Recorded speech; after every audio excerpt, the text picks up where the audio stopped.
This week, the war in West Asia reached the Indian Ocean. The US torpedoed an Iranian vessel near Sri Lanka. It served as a reminder that this ocean is not just a trade route. It is a theater of geopolitics. The question today is, can the Indian Ocean remain open, stable, and cooperative, or is it already an arena of great power rivalry? I have with us a power-packed panel. I'm going to start with opening comments. Let's begin with the Minister Vijita Herath of Sri Lanka. Yeah. Minister Herath. Thank you very much for giving this opportunity. The Raisina dialogue is very important for all of us to express our ideas and views. As far as concern our relations is very important to maritime security and enhance our economic relations. IORA is an organization. We can boost our relations furthermore. IORA has adopted resolutions and framework in last year. It was very important. We can use those resolutions according to international laws. We must respect international laws. I think all of you can understand the present situation of the globe. It is a good example to us, the necessity of such type of regional organization and strengthening such type of organization. Therefore, we have to work together using those organizations. Our neighboring country is India. India is doing a great job, and the Indian presidency of IORA organization can play a good role because India has many resources, human resources and material resources also as a neighboring large country. We hope under the presidency of India will play a big role, and we wish all the best to India, and we are with IORA, and with the support of that framework and the main principles of IORA, we can work together with the support of all other countries. Thank you very much. Minister Maritime. Good morning, ladies and gentlemen, and thank you very much for the opportunity to be here today. Sometimes when there's a discussion about Australia's role in the world, we are overwhelmingly perceived as a Pacific nation.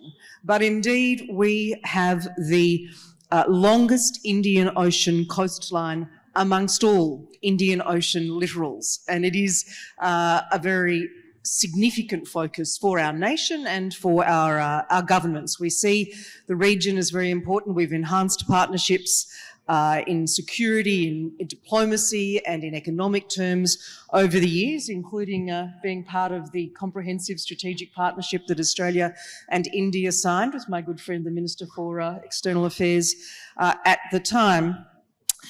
I made the decision, for example, to open an Australian diplomatic mission in the Maldives, further acknowledging the importance of the region. It's fair to say, and the good minister from Sri Lanka mentioned IORA, that during the last, I would say, 10 to 15 years, I would personally say there have been some frustrations with IORA as an organisation over time, but it has grown in effectiveness and in its breadth. And I'm very pleased to see India at the helm of IORA. I think, though, that funding constraints and the challenges that presents are likely to continue to further challenge its capacity to grow its influence and its ability to deliver outcomes in what is an increasingly complex strategic environment. We only need to look at today's media glancingly to know just how complex that strategic environment is. And so this region is not immune. From Australia's perspective, we, in our 2024 National Defence Strategy, the government prioritises explicitly the Northeast Indian Ocean. And I think I'd also like to note that the advent of AUKUS, the partnership between Australia, the United Kingdom and the United States, places an even greater Australian strategic focus on the Indian Ocean region and on our own west coast, frankly. We are significantly developing facilities at HMAS Stirling in Western Australia to support AUKUS and in the Cocos-Keeling Islands, which will enhance our maritime domain awareness capability and capacity and, importantly, our ability to work with partners and allies in the region. On my way here to Raisina, and always a pleasure, I had the opportunity to read a recent paper from the United States Studies Centre in Sydney. It's written by a Maitri scholar, and I remember announcing the Maitri scholars with the Minister in Melbourne in 2022. Her name is Rushali Saha, and she has written a very interesting report through the Maitri scholar process entitled Securing the Indian Ocean, Elevating the India-Australia Maritime Partnership. There's a great podcast that goes with it. I'm not here to promote the United States Studies Centre, but it is a very pertinent and timely observation, particularly with its focus on non-traditional security challenges as well, and I would highly recommend that to those who are interested.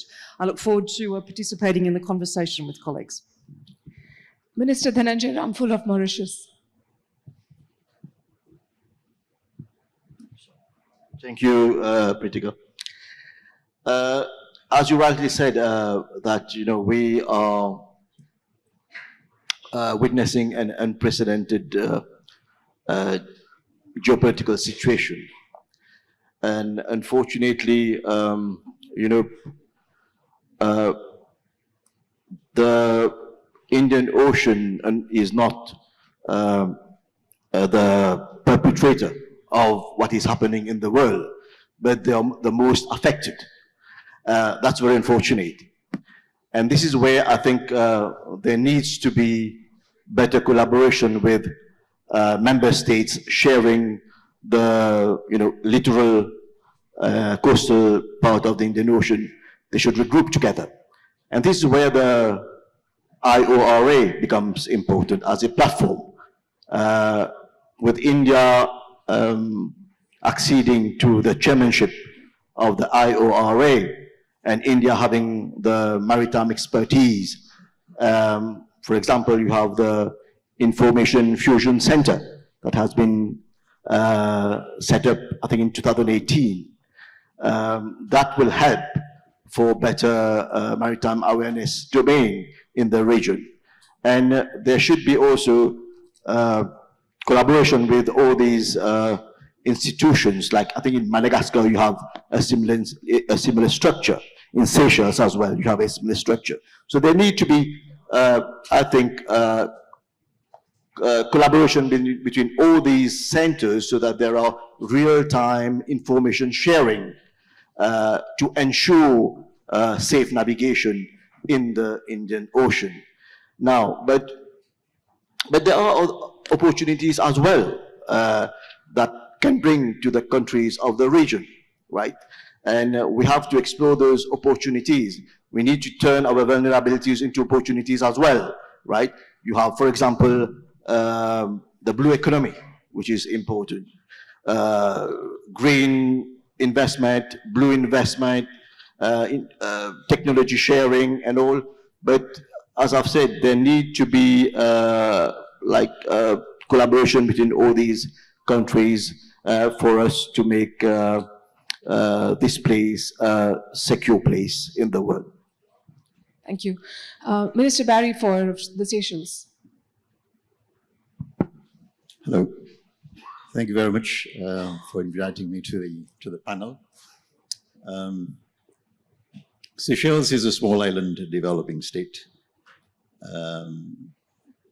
having a strategic role and position within the Indian Ocean, and we are conscious of the fact that being small and beautiful does not necessarily mean that you will not be impacted by what goes on around you. When the waters are turbulent, you have to keep the ship stable and keep sailing safely to protect your people, to protect your country. And that is why we have developed our own resilience as a small island state to ensure that in terms of our foreign policy, we are a non-aligned country that does not get entangled in the battles between the bigger players in the world. But at times like this, we can see that even if you do not interfere in what's happening, that you are in one way or another impacted. And the responsibility of the government is to ensure that we have the frameworks in place nationally, but both at senior government level, at the professional and technical level, and at the whole society level to monitoring what's happening around us and adopting the preemptive and responsive measures that will protect the population.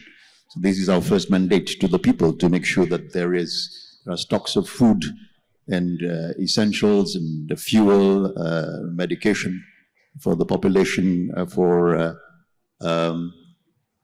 a reasonably sufficient period of time, and at the same time continue to beef up the resources.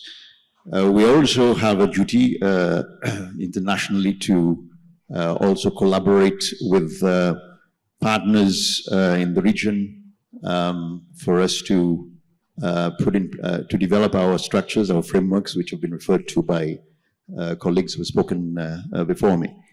This is what I'd like to say for the time being. Thank you. Thanks. Mr. Dr. S. Jaishankar from India. Thank you, Palke. What I'd like to do perhaps is begin with a somewhat long view, and I'm sure we will discuss the more contemporary developments as we get into the further conversation. On the long view, let me make three big points. One, that the Indian Ocean region, it's an ecosystem. It had, there's a book many years ago written called Empires of the Monsoons. So there was a whole monsoon-driven ecosystem, centuries of exchanges. And what had happened was the colonial period actually broke it up, So the Indian Ocean, perhaps much more than many other parts of the world, is in the process of a recovery and a rebuilding. Individual states are doing that, but the whole region, in a way, if you look today at, the restoration of the trade patterns, the restoration of connectivity, we are trying to rebuild our connectivity towards the east through Myanmar to Southeast Asia. We are rebuilding our connectivity to the west through IMEC into the Arabian Peninsula and further through the international north-south transport corridor to Iran and through Iran into Eurasia. So you have this whole rebuilding process underway, which I think is one feature of Indian Ocean we need to recognize. Its connectivity, its mobility, its trade patterns. It is also the modern manifestation of an integrated ecosystem. The second point I would make is a lot of this would happen. It requires hard work. It can't be done by sloganeering. It can't be done by just throwing out an idea and leaving it out there. And I would say in the last decade, Indian diplomacy, in a way, We have invested an enormous amount into that recovery and rebuilding process. For the first time, you have an integrated view of the Indian Ocean, SAGAR or now Mahasagar. It begins with very basic stuff, even diplomacy. There were countries in the Indian Ocean where we had not had a high-level visit for decades. Australia, Sri Lanka, for 2-3 decades, there were no high-level visits.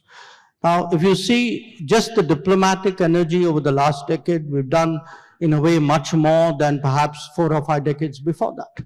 But again, it's not just a visit. You've got to do things on the ground.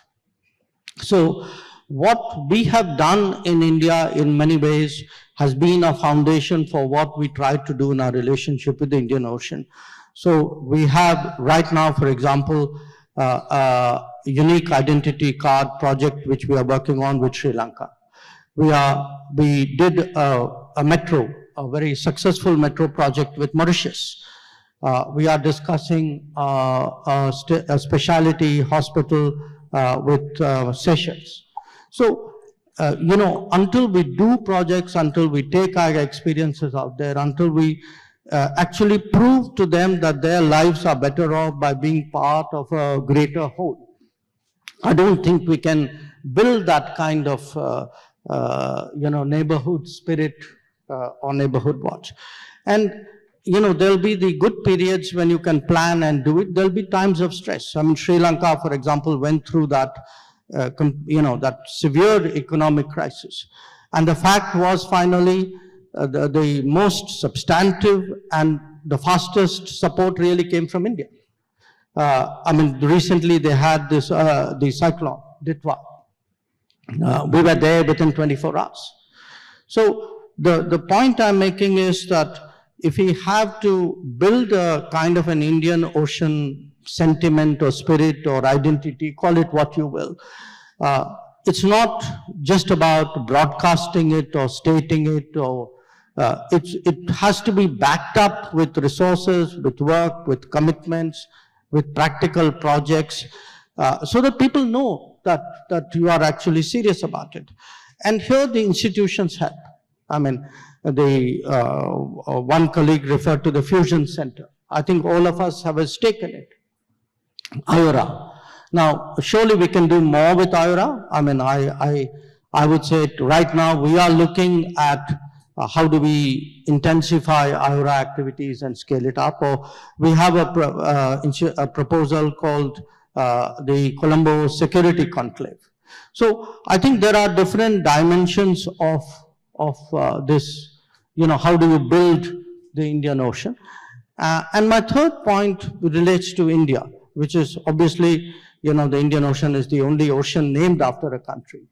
And the reasons are obvious. We are right in the middle of it. But I do want, the rest of the Indian Ocean to appreciate that India, in a way, India's rise is a lifting tide. That with our growth, I think other countries of the Indian Ocean stand to benefit. Those who work with us obviously will get more benefits. And in a way, it's a trend. I'm not saying there are no challenges to India's rise, there are. But the direction of India's rise, I think, is very clear. In a way, it's unstoppable. So when we speak today about, the rise of countries, I also want to end with that point. Rise of countries are determined by the countries. The rise of India will be determined by India. It will be determined by our strength, not by the mistakes of others. So let me stop there. Yeah, we have a news point right there. there. The rise of India will be determined by India. I'm sorry, this is a response to another comment that was made here a couple of days back. But coming to the contemporary issues that you touched upon and I opened the session with, Minister Vijita Herath, how does Sri Lanka view the American attack, and when major powers conduct military operations close to your waters, how do you navigate security and sovereignty? How do you view the American operation close to Sri Lankan waters, and what does it mean for your security and sovereignty? I think we have to follow UNCLOS, that means the international laws. There were two organs are there. IORA's Blue Economy Framework is there, and Climate Change Strategic Agenda also there. We have adopted those two things, 24th Council meeting in 2025. Therefore, if we can reinstate international laws, then we can face any challenges. As a country, Sri Lanka faces so many challenges, and all other countries also face so many challenges. Therefore, we need strengthening the international laws and implementation of these international laws. It is very important. As far as concerned the blue economy, actually blue economy promotes sustainable use and management of maritime resources. That is the importance of the blue economy. We have to have a good awareness program among other regional countries. What is the importance of the blue economy and how we protect and how we develop that area. There must be a structural transformation how the blue economy is implemented. There must be a structural transformation according to the international laws. And as far as concerns the climate change directly affects to the economy, the effects to the sustainability of the economy.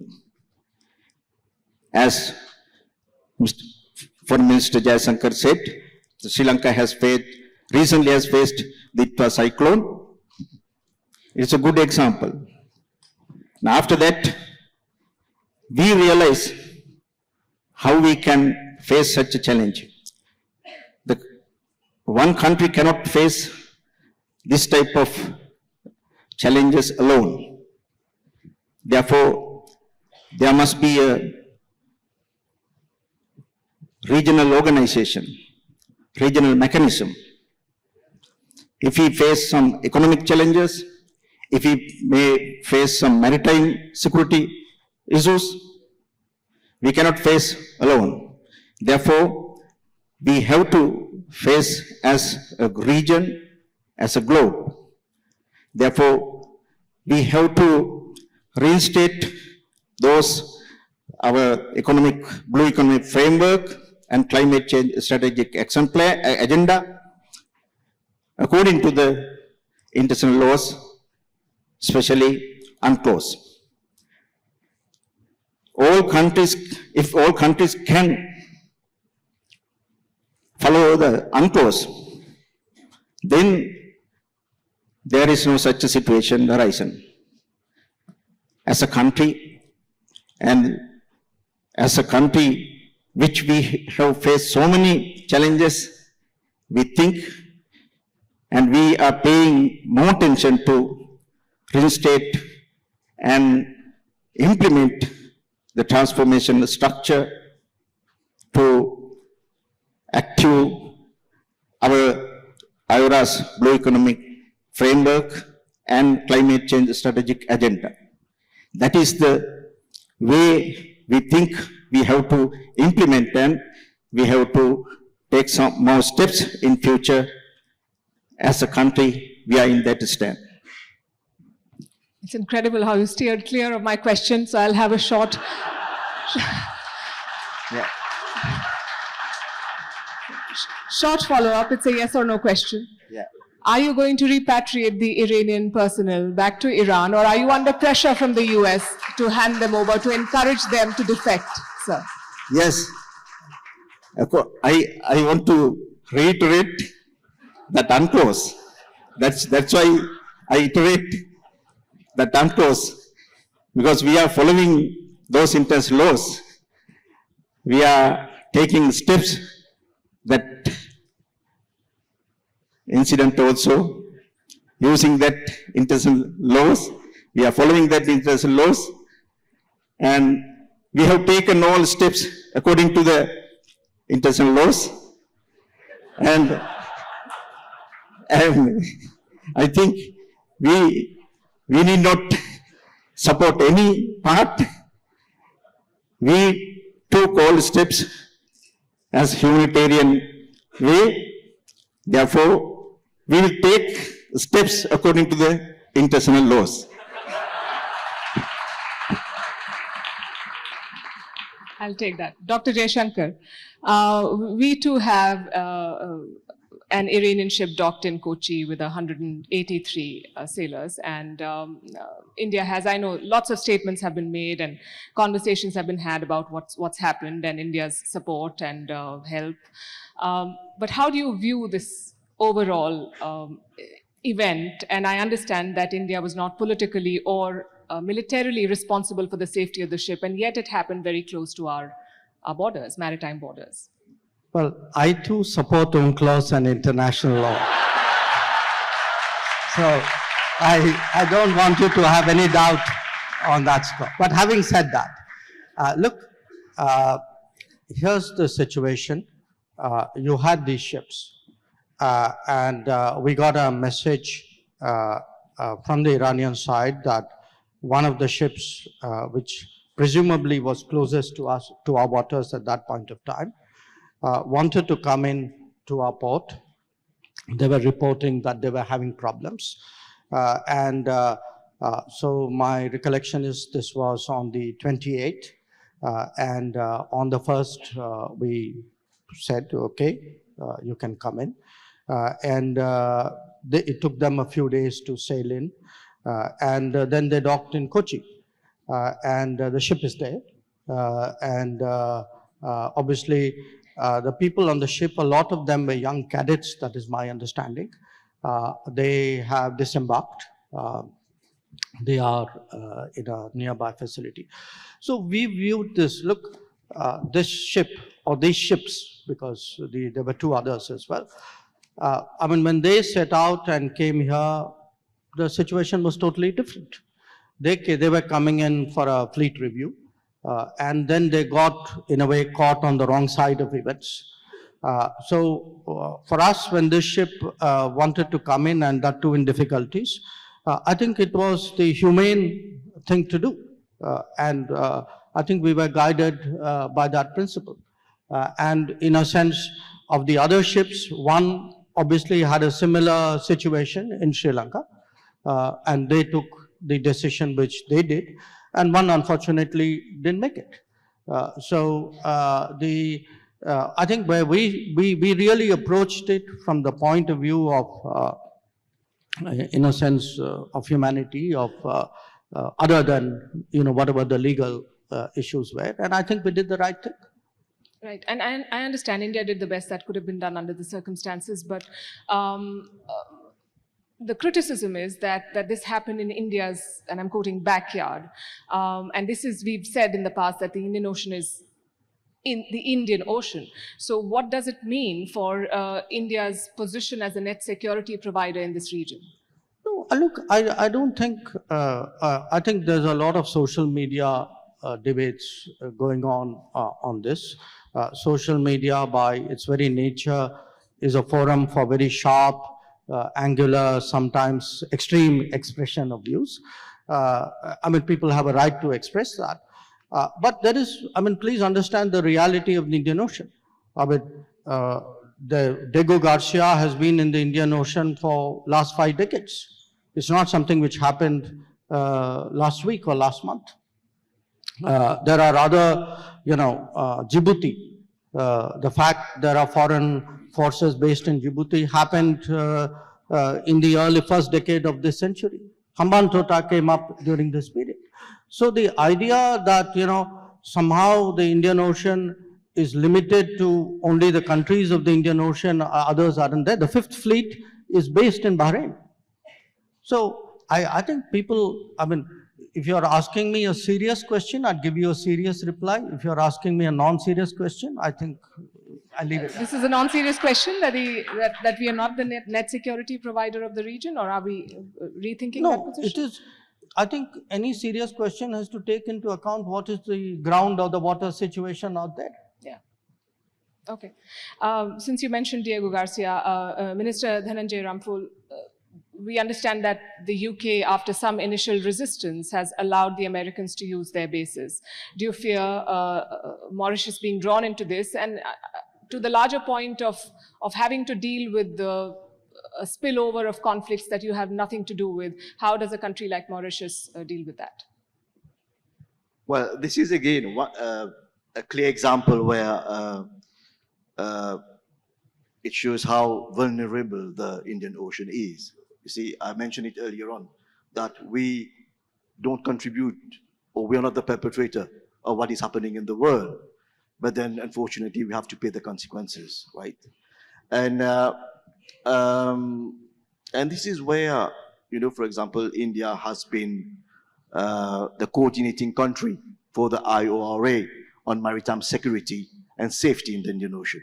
And this shows India's commitment to ensure security in the region. And as I've said earlier on, that they have the technology, they have the know-how, and there's an urgent need for all member states to come up with, you know, common frameworks to ensure that this part of the world is secure, right? And there is another issue as well. This is why I personally, when I intervened at the UN General Assembly, I made it a must to ask for a reform of the UN Security Council to give a fairer voice. And, you know, I mentioned it expressly that India should be a member of the UN Security Council. So there is a need for such a reform. As far as Diego Garcia is concerned, well, I'm tempted to align myself with my two colleagues to say that I also, you know, would follow UNCLOS and the international law. But then, for the time being, you know, in the process of an important exercise with the British, right? The British have agreed to cede back the Chagos Islands, including Diego Garcia, to Mauritius. And this is in the process of being ratified at the level of the British Parliament. I prefer not to say more, and not so that we don't interrupt that process. Thank you. Ms. Payne, Australia has long argued that the Indian Ocean is becoming strategically contested, or will become. Do you see that playing out as we speak? Most certainly. That would help, wouldn't it? Most certainly. And I think I said that in my opening remarks. There is no question that the region is immune from the strategic complexities of the world and the issues that you have raised with my colleagues. And for the record, may I reiterate my support for the UNCLOS and international law. The issues that you have raised with my colleagues reflect that and reflect those challenges, and that is why these engagements, the work of IORA, the work of other Indian Ocean multilateral organisations, is so important in building resilience, in enhancing relationships, and in focusing, frankly, on security. Minister Faure, for smaller island states, this great power naval activity can be destabilizing. How do countries like Seychelles protect their waters without becoming arenas for these larger rivalries? Thank you very much. It's a very good question, something that we live with on a daily basis. We have, with partners and with our own resources, been developing our own capacity as an independent country to monitor and manage this large exclusive economic zone that we have, which is approximately 1.4 million square kilometers, 3,000 times the size of our land mass in itself. So it's not easy at all. but we have had the collaboration of partners. Since I'm in India and we're talking in soil, India has been one of the partners who has helped Seychelles. There are others as well. We have, as was mentioned before by my colleague from Mauritius, we have the Regional Center for Operational Coordination, which was set up under the auspices of the Indian Ocean Commission with financial assistance from the European Union, which is based in Seychelles. And there's another center which is based in Madagascar, funded under the same mechanism, which is the Regional Information Fusion Center. And these two play an important role in ensuring that we have information on what is taking place within the region. And as I said, it's a collaborative effort. In fact, the Regional Center for Operational Coordination is found within a facility that was financed by the UK, I would say. And we have partners from the region who sit there as well. So it is not just for information, but also for coordination to respond properly based on the basis of intelligence. And this also feeds into other regional networks as well. So this is an ongoing exercise that we are doing. So using our own resources and using the partnership and collaboration that we have with others within the region and beyond. With India, we have over decades developed a very strong relationship, and we are happy that this is continuing and is gathering a new momentum. We have aligned strategically in terms of maritime security and governing the space in terms of the sustainability of the ocean and the development of the capacity of our state and the other states in the region. We've aligned with the Indian Ocean Rim Association and recently with the Colombo Security Conclave as well. And all this forms part of a regional architecture which ensures that we have the capacity for us to properly manage the area. And it is a shared responsibility because the crimes that happen here are transnational in nature as well, whether we're talking about illegal activities that are happening. In fact, Seychelles shares a group called the Contact Group on Illegal or Illicit Maritime Activities, which is a successor to the Contact Group on Piracy off the coast of Somalia, which is a UN-associated body. So this is how we have done it. So it's based on it is based on the lawful protection, based on international law again, and it's important that we do adhere to international law in developing these frameworks and practices to protect our waters. So that's maritime security. We do not engage in war. Thank you. Minister Jaishankar, you want to come in here? Yes, if you, I'd just like to add to what my colleagues are saying from an Indian perspective. And in a way, I'm following up on, your last, the question to me as well. Look, India has a particular salience when it comes to the Indian Ocean, and therefore a particular responsibility and a particular contribution. And it's not just that we are big and central. It is also because we have an ability really to bring a lot of countries to the table or to the platform because we have good relations with them. Perhaps they trust us more or they're more comfortable with us, call it what you will. So if you look at it, I mean, to me, the fact that the Fusion Center in Gurugram has so many people, so many countries, so many representatives all here at this time, willing to work together, willing to share, willing to create an integrated picture, says something about the Indian Ocean, but it says something about us. Furthermore, you know, these institutions we are building, and there's not a single one, there's IORA, as I said, there's Colombo Security Conclave, there's BIMSTEC, and there are some, maybe we're not part of GCC, etc.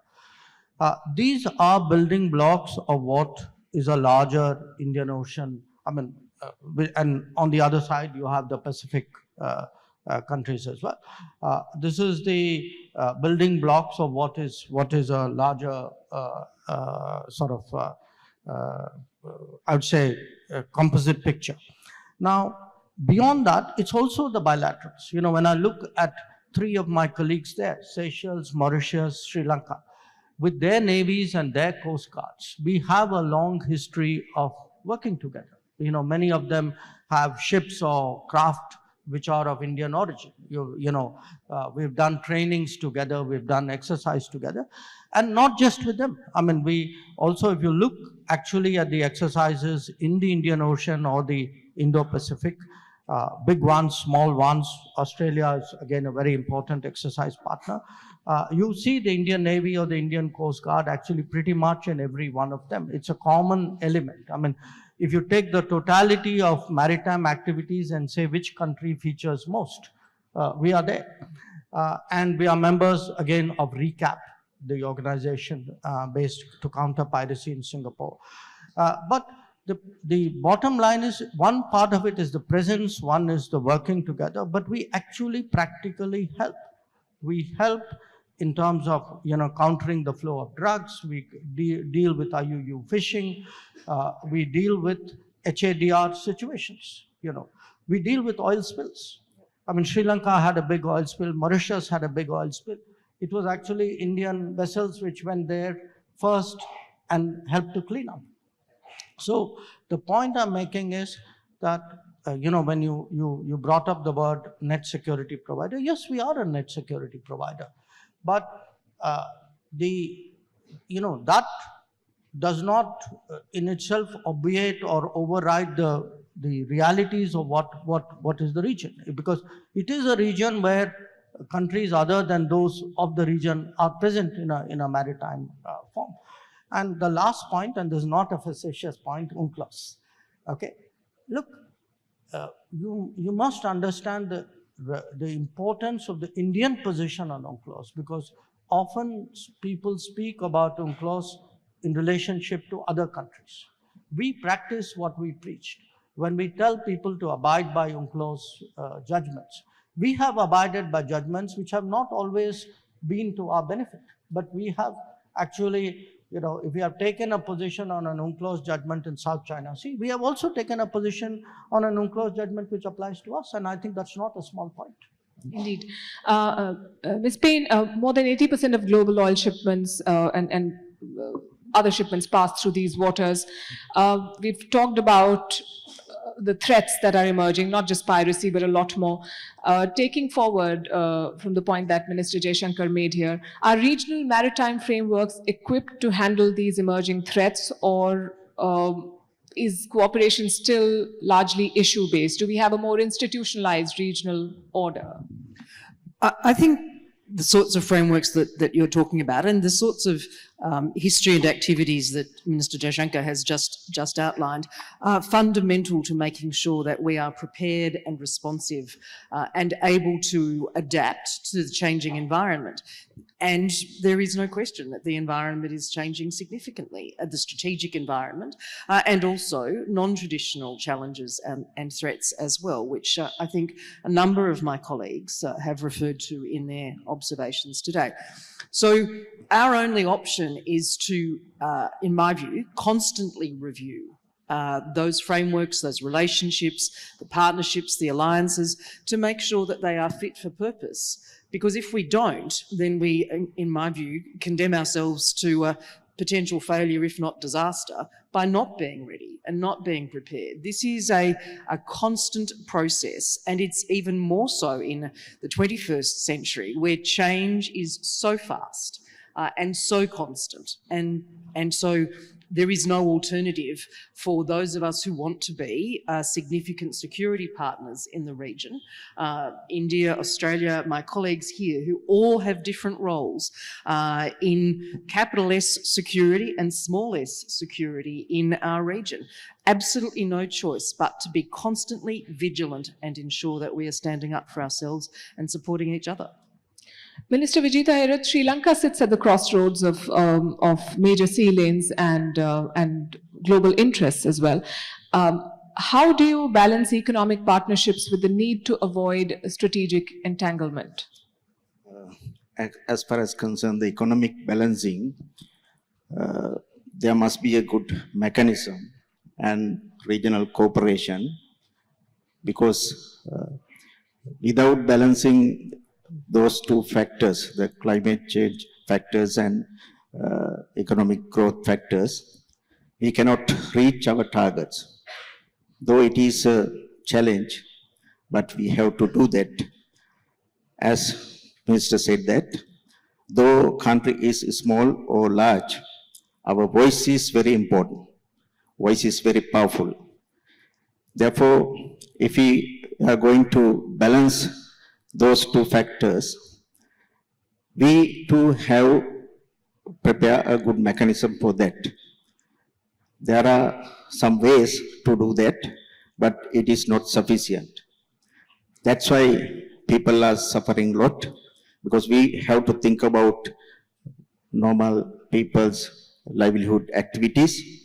We have to protect their livelihood activities, and simultaneously we have to grow up our blue economy, and we have to take some steps to protect our environment aspects. Therefore, we, Sri Lanka, as a country, has taken some steps, but it is not enough. That's why we are talking about the cooperation, regional cooperations, importance of the regional cooperation. Then we can facilitate cooperative security arrangements. And likewise, we can develop common standards. Using common standards and facilitate cooperative security arrangements, and thinking about blue economy and climate change, we can balance that. We have to form a mechanism for that. That is my views. We think using IORA, we can do that. Sri Lanka has taken some steps, but it is not enough. That's why we are engaging these types of regional organizations. Minister Ramful, everyone on the panel has spoken about IORA. Do you think that it can realistically play a security role, or is it largely still an economic forum? No, as IORA is not starting from zero. It has been there since 2014. And we already have a number of instruments that are already in place at the level of the IORA on maritime security, on blue economy, etc., etc. I think, as I've said, with India taking up the leadership of the IORA, it's an opportunity for us to bring in the Indian touch to the IORA and try to make the institution more, resilient, more focused on the challenges that we have in the Indian Ocean, right? And but what is important is that every economic growth in the region should be in harmony with environmental protection. That's very important, right? And I think our focus should be on that. Thank you. Minister Faure, island states are attracting growing attention from major powers. We've seen that in the Pacific and increasingly in this region as well. Does that translate into opportunity for development or the pressure to pick sides? Well, it could happen both ways, right? I think it does present an opportunity for development, definitely, because we as small island states have been advocating and championing for certain causes which are dear to us internationally, at the UN level, in AOCs, in the Commonwealth, and in the La Francophonie, in the Organization of African Pacific States, in the African Union itself, SADC, in COMESA, we have been advocating for that. And there is a growing consciousness that there is a need indeed for small island development states to also be integrated within the world system, because we do play an important role. We spoke today about the role that Seychelles is playing and can play, in fact, and this is a clear example of how, through the integration within the multilateral system, we can benefit. So the opportunity is there. Now, in terms of what happens when there is turbulence in the world, even if we do not choose to be an instigator or a perpetrator of what is happening, and Seychelles will not definitely choose between the belligerents. We made that position very, very clear. We are actively neutral and non-aligned, although responsible and playing our role in the region. We are impacted, but by what happens, and we have to respond by putting in the framework within our own country to be able to preempt and respond according to protect our own population, for which we have been working, whether it is the small-scale fisheries or the opportunities that we have in terms of the maritime security apparatus that we put in place, or whether it is the coastal population. So it is our responsibility to make sure that we're prepared and ready, and not just alone, but also in partnership with others within the region and in the world. And since we've been talking about the IORA, I do think that the IORA does play an important role in providing this platform for dialogue, to ensure that the channels of communication remain open, that we have the safe seas, and that we have structures in place to respond to issues that we face, be it the climate change, environmental pollution, waste disposal, whatever it is.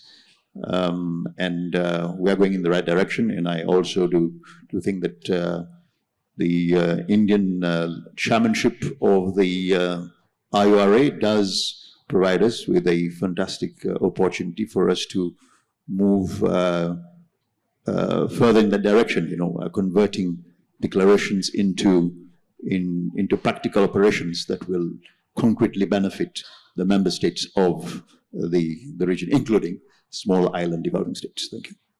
Dr. Jaishankar, what concrete changes do you hope for your presidency to deliver the IORA leadership? Before that, may I make one point, because I feel it has not come up sufficiently in our discussions and frankly even in the public discourse, and that is the safety of merchant shipping. Today Indians are a very large segment of people who man merchant ships.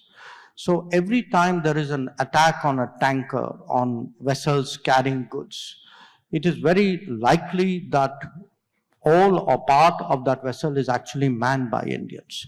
So when we look today at what is going on, I think we should also give a lot of weight, because these are our people involved out there.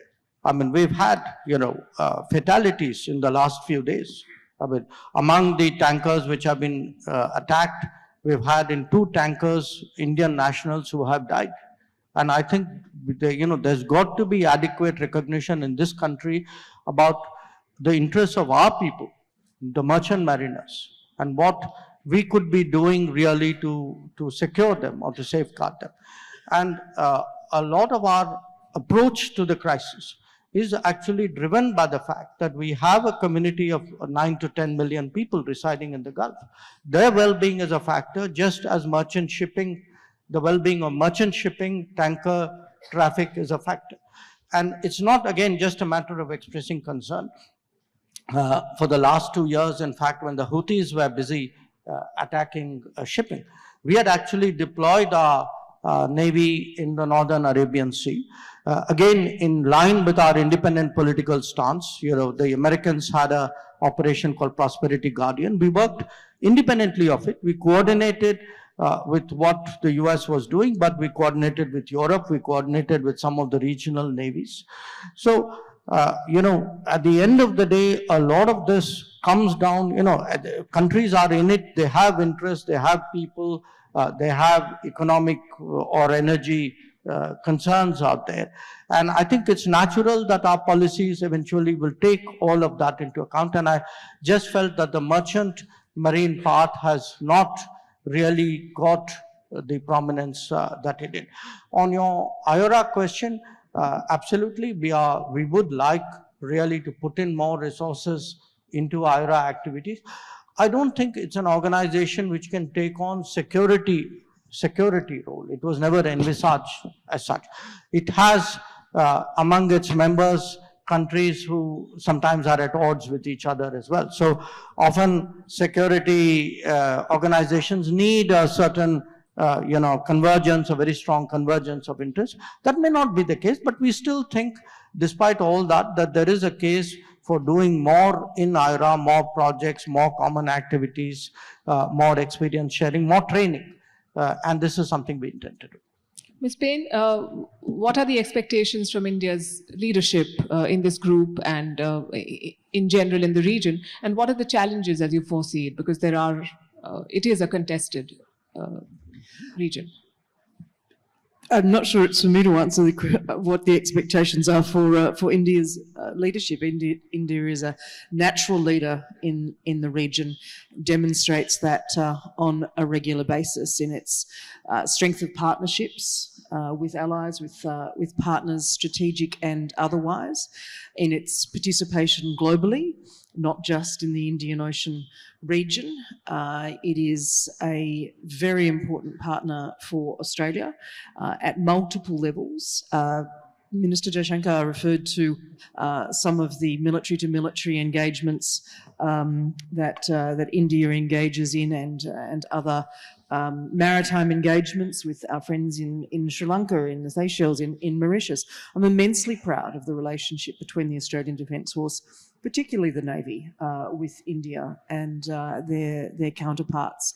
It has been a very increasingly important part of our engagement as we have stepped up. Minister Jaishankar said it had been a long time, we would say in Australia, between drinks, since there had been a high-level visit to Australia. But we have had the opportunity to welcome Indian leaders regularly over the past 8 or so years in particular, which has been a really powerful message to Australia and, in my view, to the region of India's role and leadership. None of us is in this room by accident. This convening of Raisina is happening in New Delhi for a reason. And that thought leadership that sits behind that through the work of the Ministry of External Affairs and through the work of the ORF is emblematic, I think, of the role that India plays and which continues to grow. Minister Ramful, are there any concerns about regional institutions not being able to reflect the voices of smaller states as well? This type of regional organization cannot work as a regulatory body, but can coordinate. We can take cooperative actions, and we can prepare common principles, and we can take our steps according to that common principles. The UNCLOS is the base of the international laws. Therefore, we have to follow, and we must follow, and we raise our voice for that, and we have to take our steps according to that laws. We must push all other countries to do that. That is our message to all countries to the world. Thank you. Right, we're out of time, but I'll ask you to please make your comments. Thank you. I think in this multipolar world where you have the emergence of several blocks, and each blocks looking at their own interests, it's high time that we also look our own backyard, right? So it's important that, as I've said, we use every regional institutions that we have and make the most of it. Just to give you an example, Mauritius, Seychelles, Réunion Island, Comoros, and Madagascar are small island states very close to each other. And we have regrouped ourselves into what you call the Indian Ocean Commission, where we look at projects of common interest, right? And try to find solutions to our challenges. And I think IORA will give us a bigger platform to try to find solutions to our challenges in the region, right? So if other groups are doing it, if other blocks are doing it, why shouldn't we also come together and make this place a better place for the future generations? Thank you. Thank you very much. I think we've covered a lot of ground, and just before this conversation, I was advised to better acquaint myself with UNCLOS, but I think that goes for the entire hall. Thank you very much for being such a wonderful audience, and thank you for your thoughts.